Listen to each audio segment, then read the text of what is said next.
You are listening to the IFH Podcast Network. For more amazing filmmaking and screenwriting podcasts, just go to ifhpodcastnetwork.com. Welcome to the Bulletproof Screenwriting Podcast, episode number 84.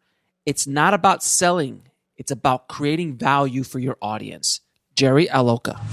Broadcasting from a dark, windowless room in Hollywood when we really should be working on that next draft. It's the Bulletproof Screenwriting Podcast, showing you the craft and business of screenwriting while teaching you how to make your screenplay bulletproof. And here's your host, Alex Ferrari. Welcome to another episode of the Bulletproof Screenwriting Podcast. I am your humble host, Alex Ferrari. Now, today's show is sponsored by Bulletproof Script Coverage. Now, unlike other script coverage services, Bulletproof Script Coverage actually focuses on the kind of project you are and the goals of the project you are. So we actually break it down by three categories: micro budget, indie film market, and studio film. There's no reason to get coverage from a reader that's used to reading tentpole movies when your movie is going to be done for $100,000. And we wanted to focus on that at Bulletproof Script Coverage. Our readers have worked with Marvel Studios, CAA, WME, NBC, HBO, Disney, Scott Free, Warner Brothers, The Blacklist, and many, many more. So if you need your screenplay or TV script covered by professional readers, head on over to covermyscreenplay.com.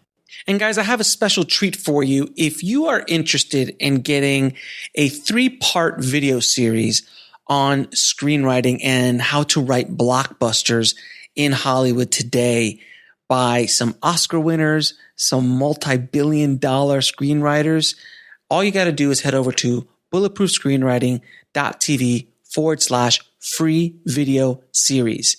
Sign up for it there and you will get 3 amazing videos, almost an hour in length total, in your inbox. So just head over to bulletproofscreenwriting.tv/free video series. Well, guys, today on the show, we have industry veteran, story analyst, story consultant, and best-selling author, Kathie Fong Yoneda. Her book, The Script Selling Game, The Hollywood Insider's Look at Getting Your Script Sold and Produced.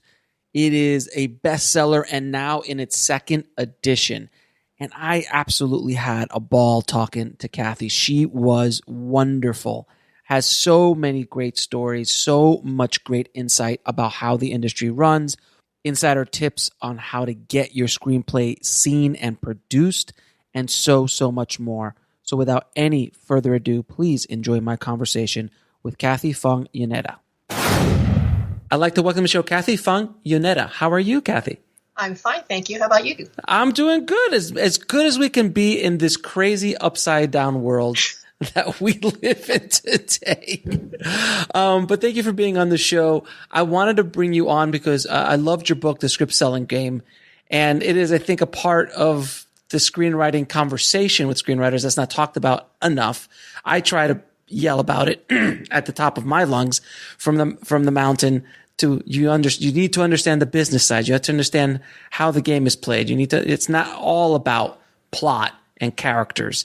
And that it is all about that, but it also is about the business, like show business. There's 2 of them. You have to connect. So I wanted to bring you on the show and kind of dig into that. But before we get started, how did you get into the business? It's about the only thing I owe to my ex-husband. My ex-husband worked for a famous director, Stanley Kramer. Mm-hmm. And I was just doing secretarial work, and he was telling me, well, if you're going to do secretarial work, you should work at the studios. They at least have a union. You get paid a little bit more. So I applied at Universal Studios, and surprisingly, I got in.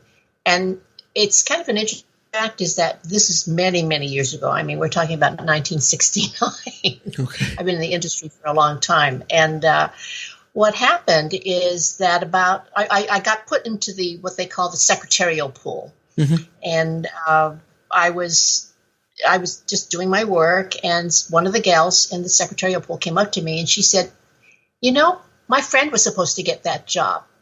And I said, what? What do you mean? She said, the only reason you got it is because you're Asian. And I thought, well, that's kind of a crazy thing for her to say, but I just looked at her and I just said, well, I don't know. All I know is I got the job. I went down to the to the personnel office, and I asked the gal. I said, "Well, what is this all about?" And she said, "Well, it's true. We were looking for it specifically somebody who was of another ethnicity because the industry is liable to get sued by the United States government because we had less than 1/10 of our workforce is minority. Mm-hmm. So everything else is white. And so it was a big wake up call for that industry. And she said, but we didn't hire you just because of that. We hired you because you were the best candidate. You actually typed faster. You gave a great, little, talk about who you are and sort of what you were interested in. And that's why we hired you. And so I kind of just worked my way up the ranks in the secretarial pool and eventually started working in the the executive office over at Warner Brothers. And that's where I met the man who became my mentor. His name was Richard Shepard. And I don't know, I don't know, a lot of people might not know him, but he was a producer. He was a top studio exec. He helped to form, I believe it was Creative Management Associates, which used to be a very famous agency. Mm-hmm. He went off on location for one of his films, and I was left at the office.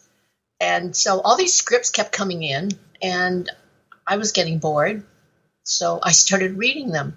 And when he came back, he, started to read, picked up one of the scripts, started to read it, and I said, "Oh, you don't need to read that one." He goes, "Well, why not?" And I said, "It's not very good."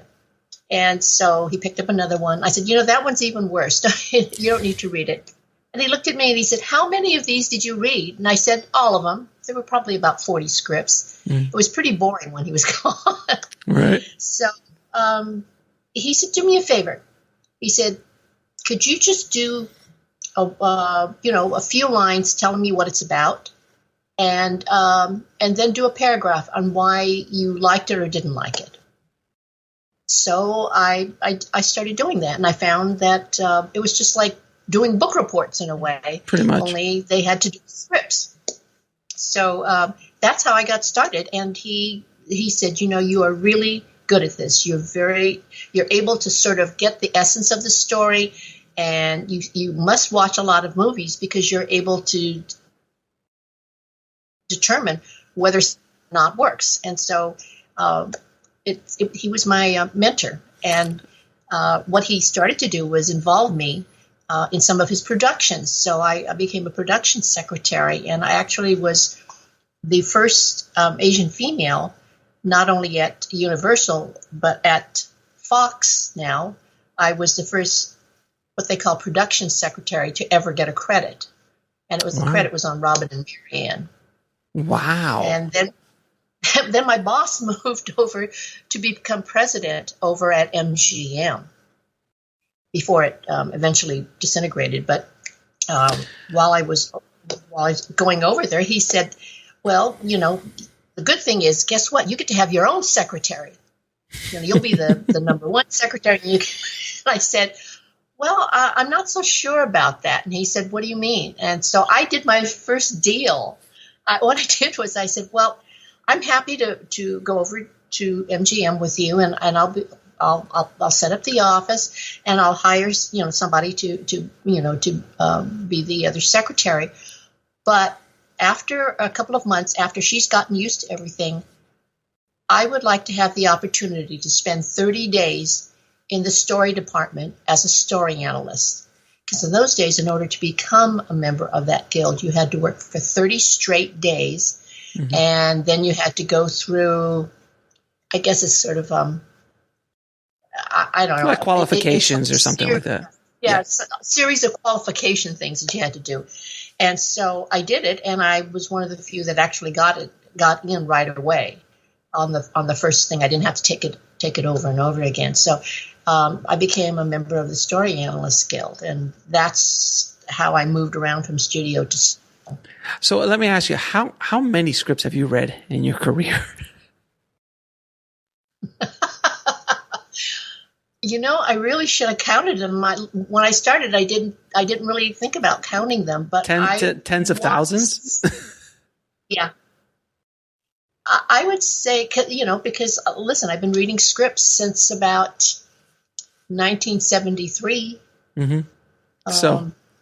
And I still was reading them when I became an executive over at Disney, and and I was a VP over at Island Pictures, and I was still reading scripts as part of my job.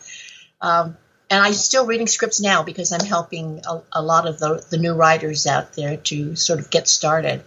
So I'm a consultant now. So what should writers do in the development process that can give their story a fighting chance? Well, I think I should say something like, you could read my book. That would be a good start. We're always going to begin every answer to every question. You should read my book. That being said, what else could you say here? Well, first of all, if you are a writer yourself, think about the scripts, the movies that really touched you, that are in that genre that you're doing, and get a hold of that script. You can usually go, there's scripts.com and a couple of other places that you can get copies of scripts, and look at more movies in that arena and see what were the scenes, the key scenes that were able to give you a good sense of the characters, their motivation. What is it that made that movie work? All those are the things that you need to work on to make sure that your movie in that particular genre has all of those different qualities to it. I love working with writers, especially the newbie writers, because they have there's still something about them where there's that originality. Mm-hmm.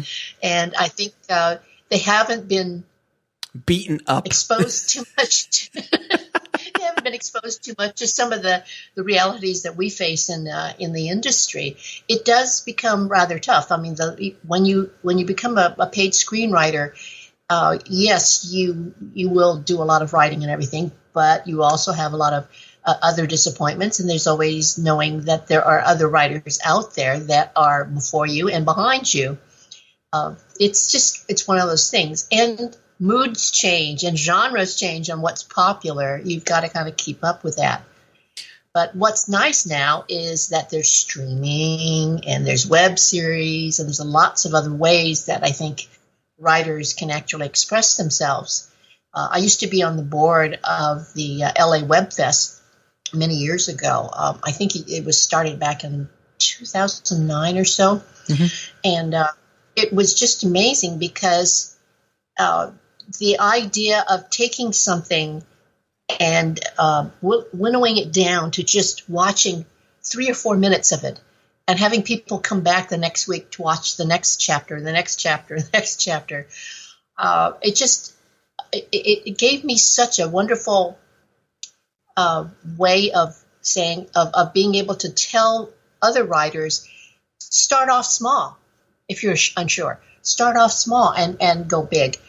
Probably one of the best success stories is, there were a couple of people who had wonderful web series, which eventually, turned into, people started looking at those web series and realized that these people had a lot of talent and they were hired.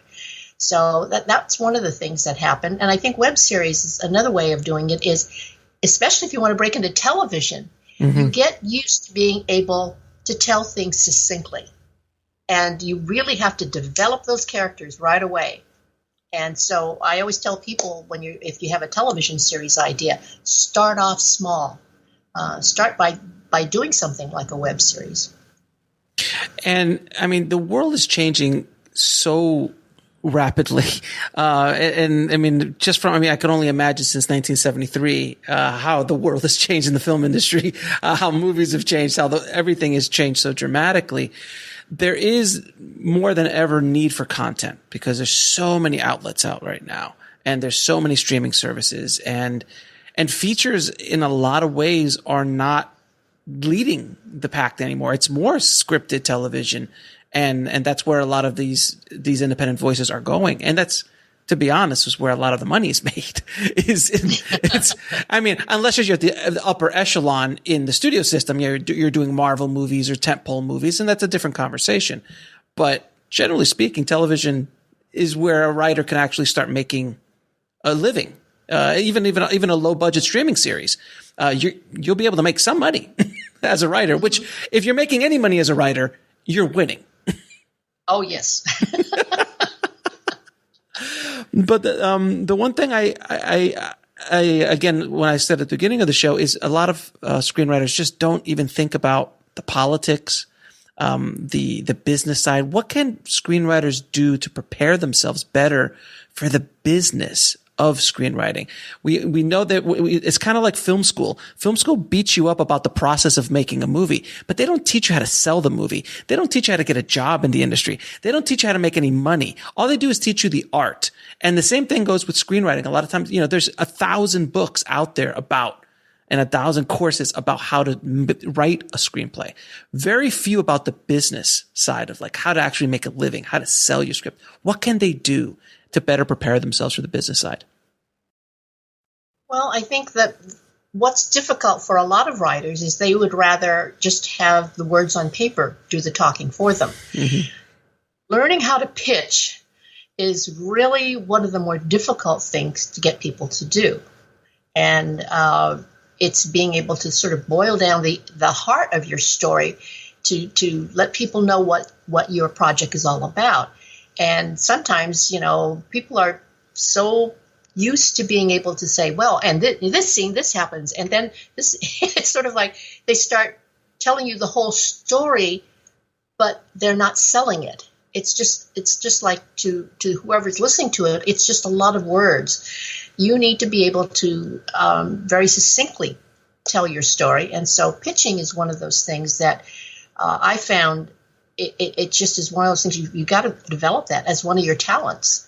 It can't be just handing somebody your script or your book. You have to be able to pitch it. And in doing that, you can put in your own personality. And I think that's important because a lot of it is when you're talking with somebody, they may have a wonderful story that they're pitching to you, but if they don't have the same kind of, if they don't have a kind of personality that you feel you can work with, that can sometimes blow the deal. Mm-hmm. So this is where it's also, you have to pitch to everybody. Whether it's a studio exec, somebody in production, even if it's somebody you happen to meet at a party who works in the industry and they ask you, what do you do? Oh, well, I wrote a screenplay. Oh, tell me what it's about. Now, the other thing that's helpful is if you belong to a writer's group, mm-hmm. and there's so many online writers groups nowadays, and there are places like Stage 32 and a couple of other mm-hmm. places that a lot of people are very much aware of it. Those kinds of groups are very, very helpful. You can find people who are going through the same thing you're doing. And that's what I like about this business now. Before, it used to be so competitive that nobody would tell anybody anything because they were afraid somebody else would get ahead. Nowadays, people seem to be willing to help one another. And in doing so, I've noticed that I do a lot of retreats. Mm-hmm. So I have to work with a lot of writers in a large group. And the idea of working that way, working together or working side by side with somebody and seeing what they're doing, how they're developing their material, and they can see how you're developing your material. And you guys are able to exchange ideas and give some advice to one another.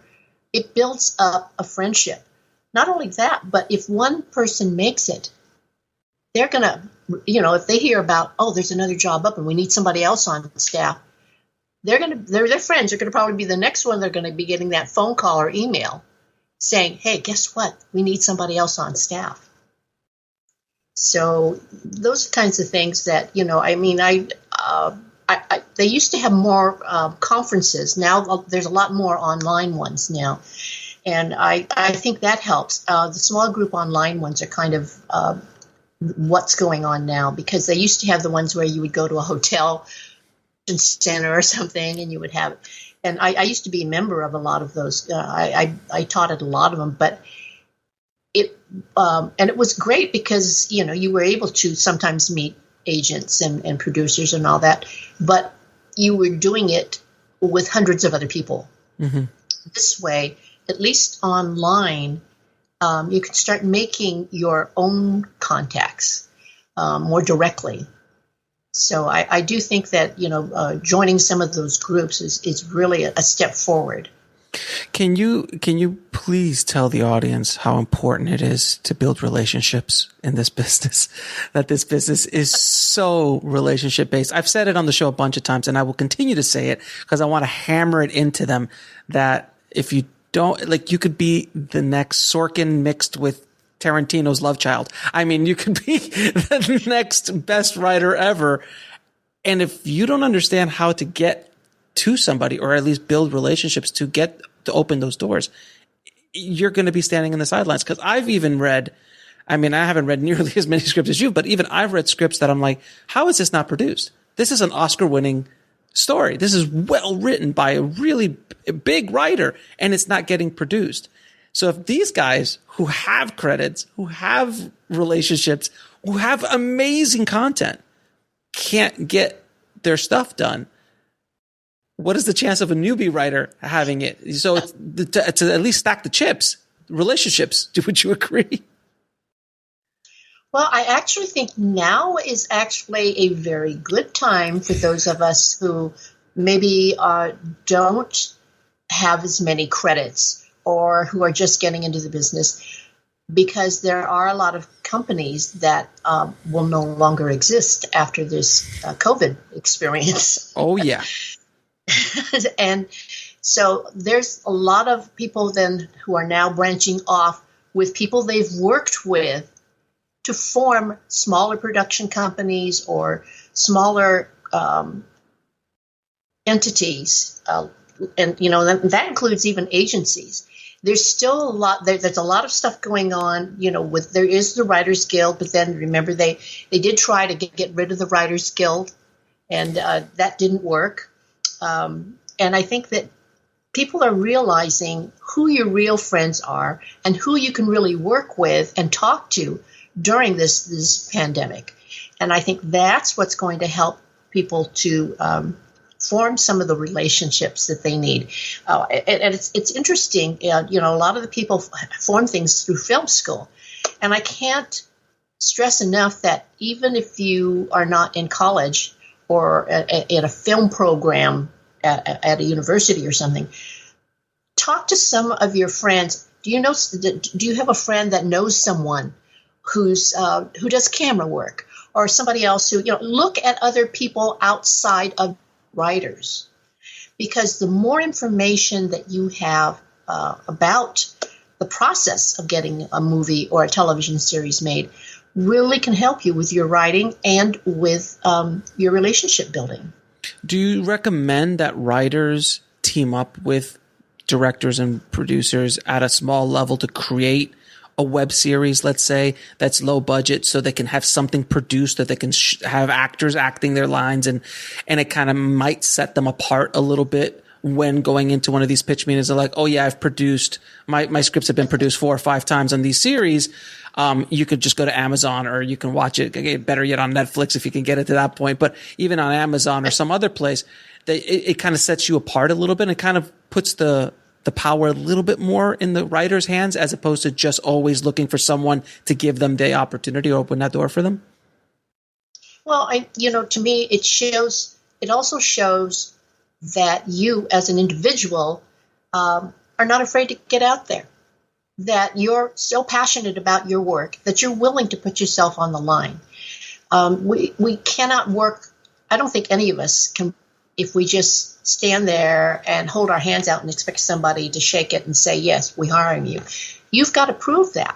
And when they know that you've done this, if you've paired up with some other people that you are familiar with and that you guys get along and you do things well together, like in a web series, it really, I think, gives whoever you're talking to a stronger sense of who you are, and that you have the passion to move ahead, and that it doesn't. You're not going to let anything stop you. You certainly don't mind, working with other people, and that's the main thing. Is a lot of people have made the mistake of thinking that, okay, I've got this job and that's it, and I now have I've got something on my resume here, and they don't fail to keep up with their relationships with some of the people that they may have been working with. And this happens a lot with movies and television. The important thing is, if you are in a writer's room like you are on most television series, you form relationships very quickly. You are in that room sometimes for 12 to 15 hours a day for 5-6 days in a row. Oh, yeah. And you have to prove that you're a team player, and your personalities always have to come out, because you can't always hold back on something.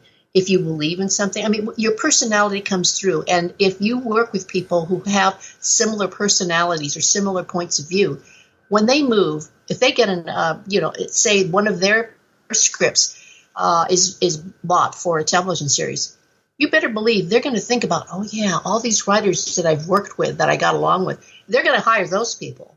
Mm-hmm. So building those kind of relationships are very, key. And starting off on a smaller level with web series is a perfect way to go. Now, when you get into a room, let's say you finally get into this room that we keep hearing about, and you're in the room with this mogul, producer, agent, manager. What do you do in a pitch meeting? What are some tips that you can give a writer to be in a pitch meeting? First of all, do your homework. So, in other words, whoever you're meeting, find out a little bit more about them. You don't have to do a whole bio or something on it, but just see if there's something. Find out what they've done in the past. What helped them to get where they are now.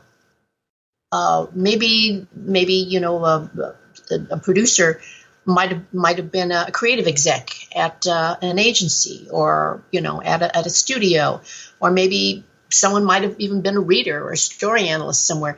You usually can find out, you go online, and if you Google that person's name, there's stuff bound to come up about what their background is like. Not, plus, you can go to,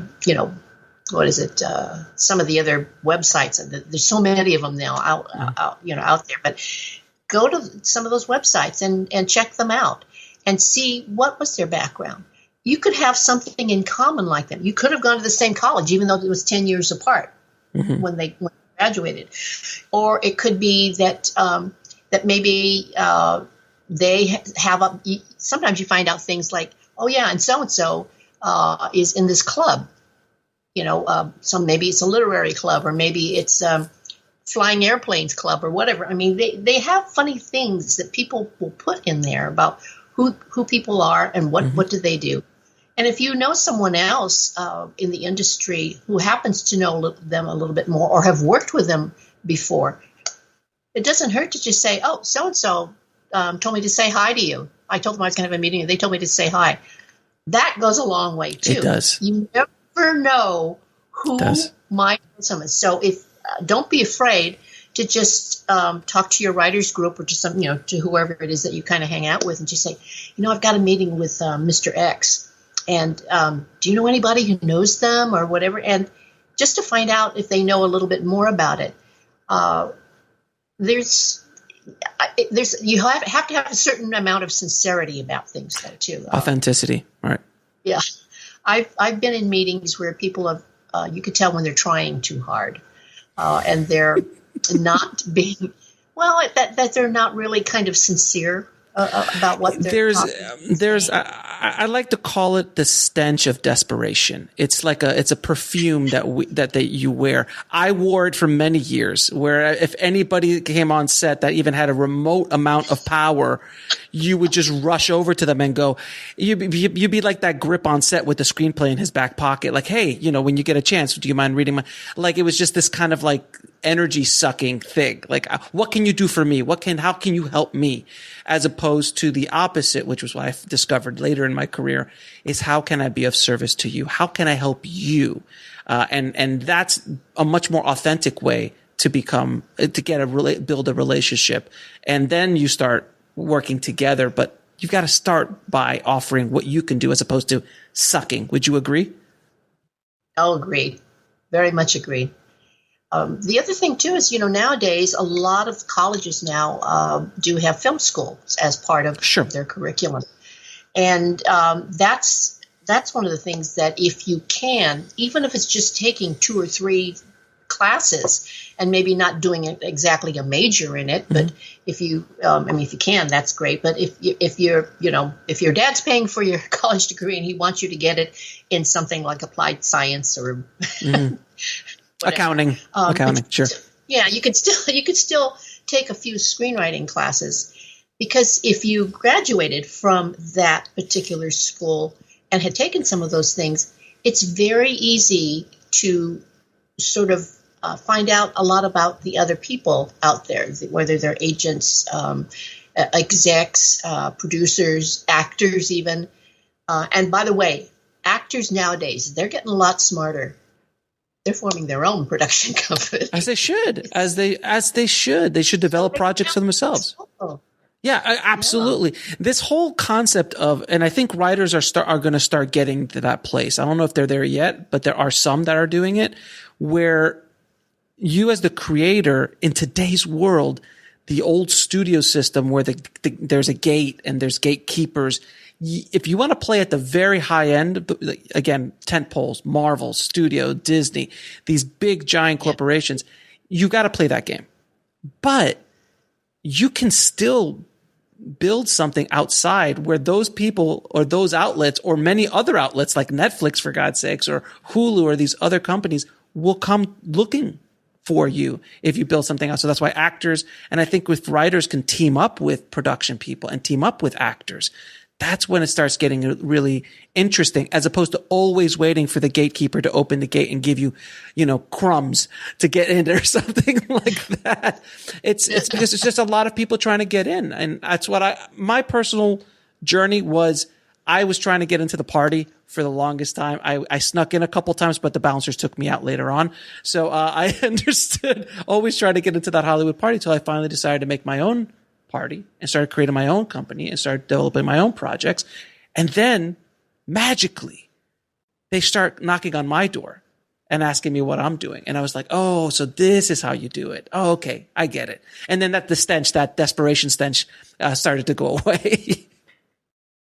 Well, you're self-reliant. You have to be in today's People like world. to invest in people who are self-reliant. Mm-hmm. And that's something they don't teach you in school. They don't. That's like that one little comment is so powerful, because you're saying, if you are self-reliant, if you show that you can do it on your own, if you show that you can build, even at a small level, a web series, that you were able to produce a web series that has a good story, decent production value, which in today's world you could absolutely get for tens of thousands of dollars, because I've done it and I've seen other filmmakers do it. That shows a lot, as opposed to one of the 10th. How many times did you walk in a room during your career and just saw piles of scripts from the floor to the ceiling, just sitting there, that either you had to read or someone else was reading and you guys were just going through it? Am I exaggerating, or is it? I've seen the pictures. No, it's, of course, nowadays it's digital. They're getting online, which is just as bad, because I actually think, and I've actually talked to a lot of people who are in the industry, and they say they actually kind of prefer having something you can put in your hand. Yeah. Instead of reading it off the computer, which, after about 2 hours of that, it kind of gets it's weary on the eyes, and sometimes you kind of forget everything. Mm-hmm. But, so much of this industry is, I understand it's about who you know, but it's also who you can be and who you are.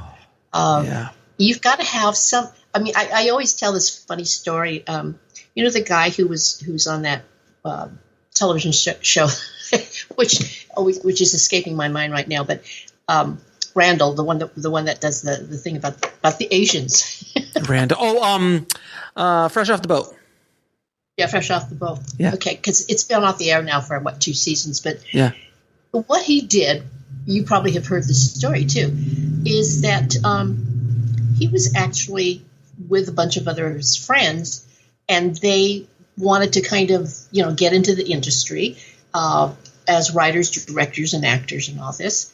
So they started a web series. And you probably already know this story. But a lot of people don't know. So please go ahead. IKEA is this Swedish company that has furniture, and they've got all those different floors of furniture and everything in it.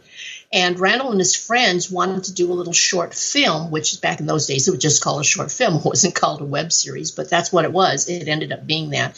They would have to shoot certain scenes here or there, but they would web series usually only have 1 or 2 scenes in them anyway for each episode, because it's hard to find scenery that you can actually use.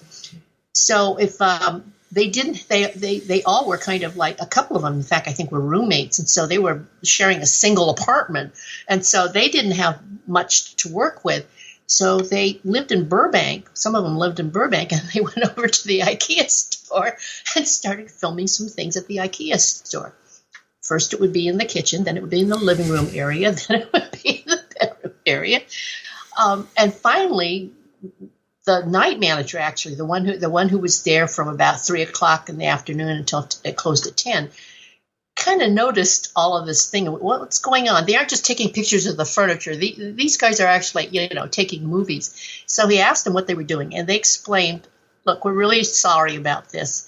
It's just that he explained, we're trying to do a series so we can show people." And he says, "You're going to do a TV series here?" And he goes, "Well, no, we're putting it on the internet." And the guy was actually kind of interested. He just thought, oh, okay, that's it. Well, he says, actually, you know what? The best time to come then, come after 7:30, because most people have gone home. They either pass by here on the way to work or during lunch. But after about 7:30 or so, it thins out. So come on over here. He actually let them do it. Now, he's no longer working there, so don't anybody get the idea that you could still do this, because I don't want the IKEA manager calling me and saying, "What the heck did you tell people?" What did you tell people? There's filmmakers everywhere trying to shoot now in IKEA. Well, not right now anyway because of COVID, but when it does come back out. Well, Randall was an unknown at the time. And Randall Park, if I remember, Randall Park, the actor. Yeah. Right. Yeah. And he's gone on to be big. He's huge now. Yeah. And it's one of those stories, and it's the same thing. There's that gal Jane, who the Hispanic gal, who in her first series, she started off doing 3 web series, and one of the casting people was hooked on web series and noticed her, and that's what he did. Is he called her in, and she's very famous and got her own. She not only had her own television series, but she now then ended up, I think she's now producing a film.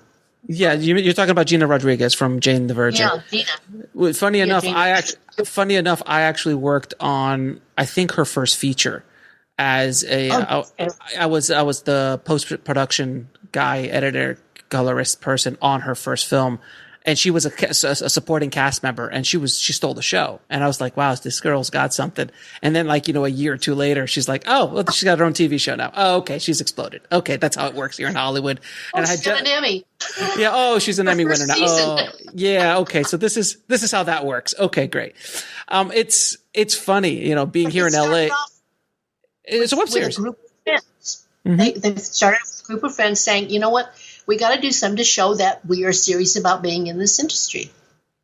Yeah, and it's so important. You're absolutely right. It's so important to just kind of go out there and do it. And, like the IKEA story, sometimes you got to not break the rules, but just you live in the gray area. You live in the gray area a bit, and you got to do what you got to do. And as long as you're not doing anything illegal, just go for it and try to make it happen for yourself. But that says a lot more to me as a producer, as a filmmaker, about somebody that they've actually gone out and produced something on their own that has some quality to it than 1,000 scripts.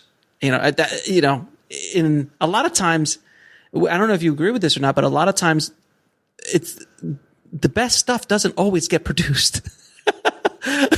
It's not always the cream rises to the top. I mean, I'm sure you've read a ton of scripts that have never been produced that were Oscar worthy or should have Emmy worthy series that just didn't get produced for whatever politics, money falling apart, all that kind of stuff. It's a lot of times who hustles the hardest and who proves it to the right people and the politics involved. Is that a fair statement? It's not a good statement, but it is a fair statement. I agree with you. It's not a good statement, but it's a fair statement. But you know what? It's sort of like that no matter what industry you go in. Sure. You have people that know other people and they get up there right away. And then you have people who are struggling, and even though they may be very talented, they just haven't found their voice and their community to be able to help move them ahead. And I think what's great is now with the internet, we're finding a lot more of these people. I do know that one of those things about the internet is people are very easy to talk to online, much more so than if you to meet somebody in person for some reason. Maybe it's because they think that people judge you, by how you look or what your first appearance is or something. But once you start talking to people online, you get a real sense of someone's personality. And I have so many of my writers who have told me that they have met the most interesting people who are now people they are working with on projects, whether it's a director, an actor, or whatever. They are actually starting to work together and move ahead on projects because they found people that they can work with. And sometimes, back in the olden days, you just had to work with whoever was shoved your way, whether that person was someone that had a good personality or had a good sense of humor or whatever. You just had to work with whoever they told you to work with. It's still a little true today, but I find that I see groups of people, especially behind the scenes, people that like to move together to another project. Mm-hmm. Oh, God, yeah. I mean, Clint Eastwood, Ron Howard, Steven Spielberg, they've been working with the same team for decades because once you get people you can work with, you want to stay with them. And all those people started off together. And and the funny thing is, too, one thing that just people don't understand, especially when they're coming in the industry, is it is difficult to find people you can work with. Like, really connect with, really have a second hand with. And when you find these people, you don't want to let them go. You want to hold on to them. And if you have the power to do so, especially like those guys, you can bring them along and build out. Like, I mean, I think Ron Howard won't do a movie without his first AD. Like, he just waits until he's available and then he does a movie with him. He just won't do it without him.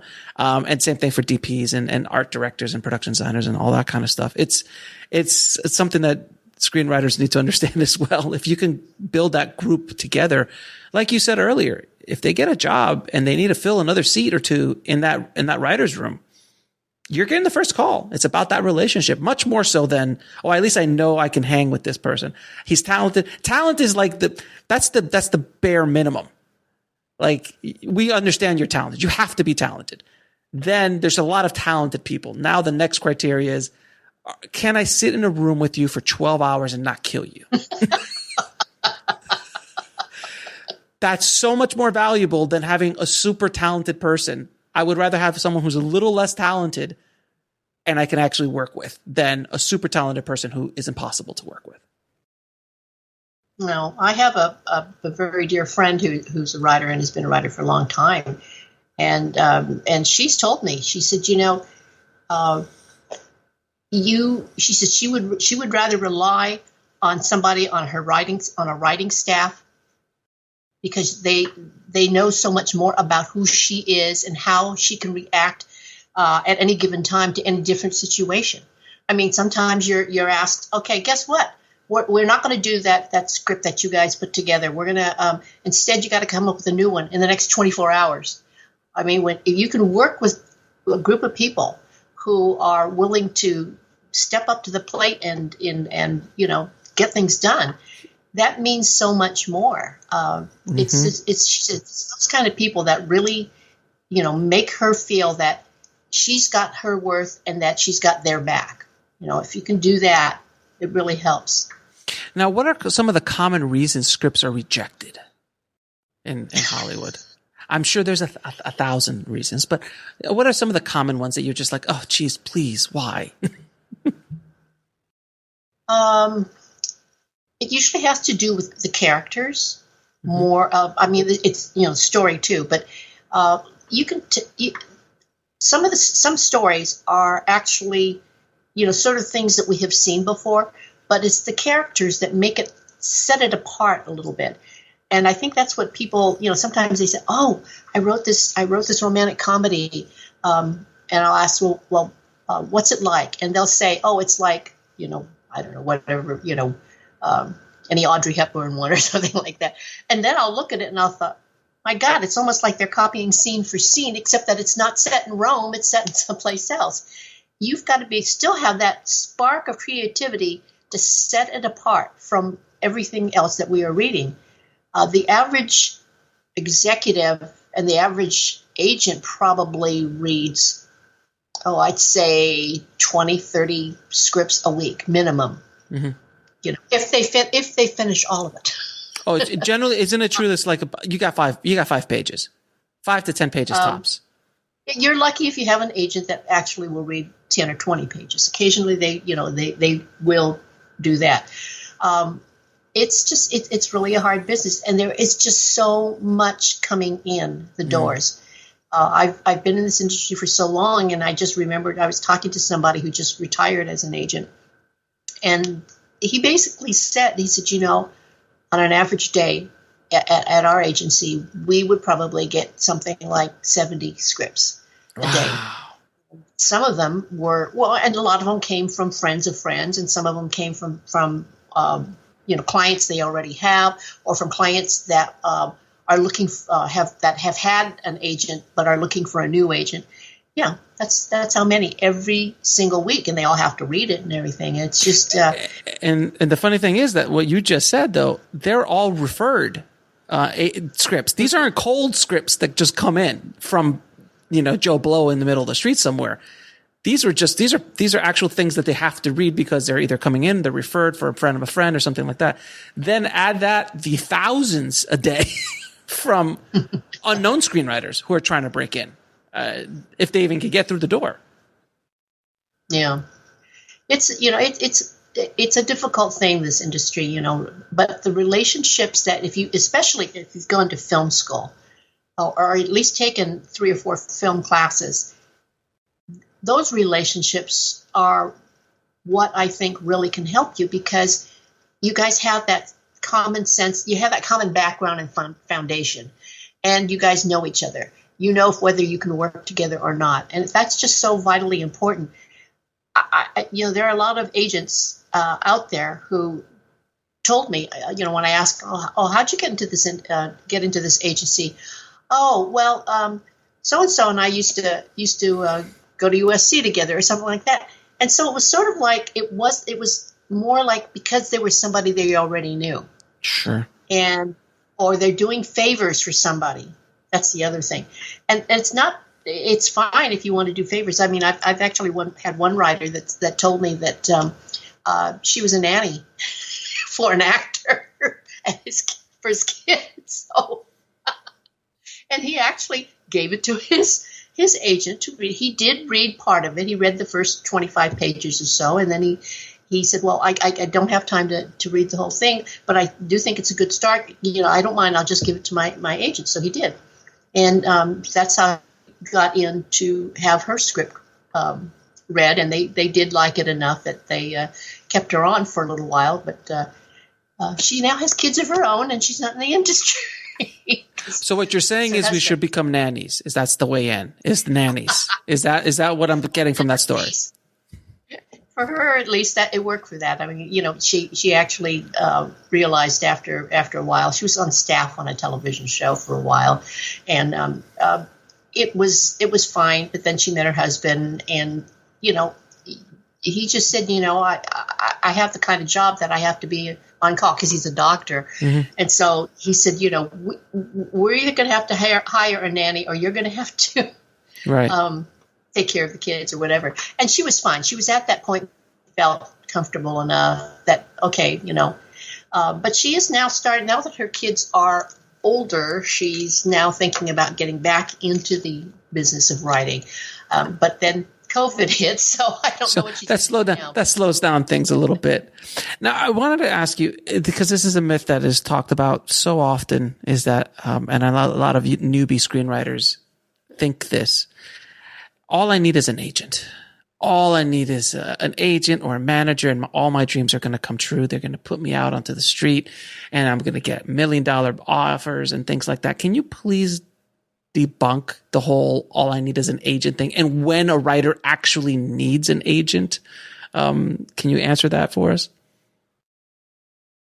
There are about 10 or 20 really good screenwriting competitions where they actually have agents or studio execs or production executives who are the judges of the finals. And sometimes I've seen that sometimes the person who wins the competition doesn't end up with the agent. It's somebody who was like maybe in third place gets the agent. But there are at least 10 to 20 really, really good screenwriting competitions out there that I think people should think about. I think that's one way to kind of also get started. In fact, I would say, I know that the one that I really like a lot is the Final Draft one. Their Final Draft has their competition. And of course, most people are using Final Draft, so that's a good thing. Because what I like is the people who are the finalists, and they do it for television and they do it for features, which is nice. They not only get to have a trip to visit an agency or to visit, be introduced to some agents, they also have an opportunity to meet a lot of people in the industry because they have a big party where they're giving out awards and everything for the Final Draft Awards. And I was surprised. It's held on the Paramount lot, and I've gone a couple of times. And there are actually actors and production people, producers who work on the lot who go over there, and there's a big cocktail hour, and you can meet these people. I mean, that to me is, it's almost like if you get in and you're one of the 20 people or so that become, viable for those awards, you can meet all those people, and they'll talk to you. They're there at Paramount, and it's promoted there where, oh, here's so-and-so, you got to meet this person. They have people who are actually moving around there, they're creative execs who are helping to get those writers of the competition to meet all of these different people. And I have seen, I've heard about all these people getting actual agents or actually getting their script to a production company for a TV show. So things like that can happen. So the competitions are a good way of getting started. Now I'm going to ask you a few questions I ask all my guests. What are 3 screenplays every screenwriter should read? Ooh, God.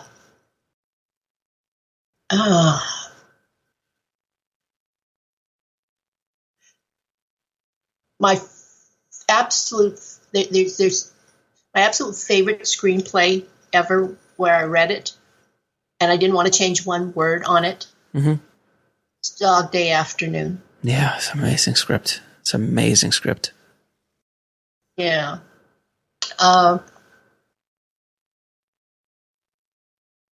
Most of them are unfortunately, most of them are dramas.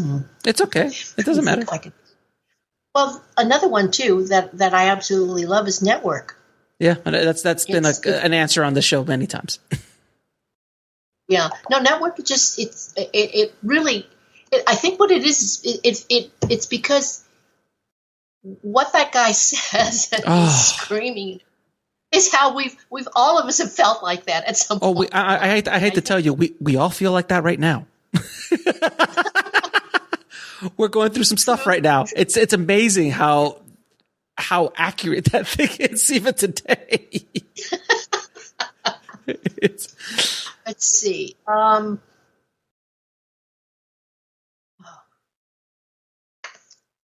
this is hard.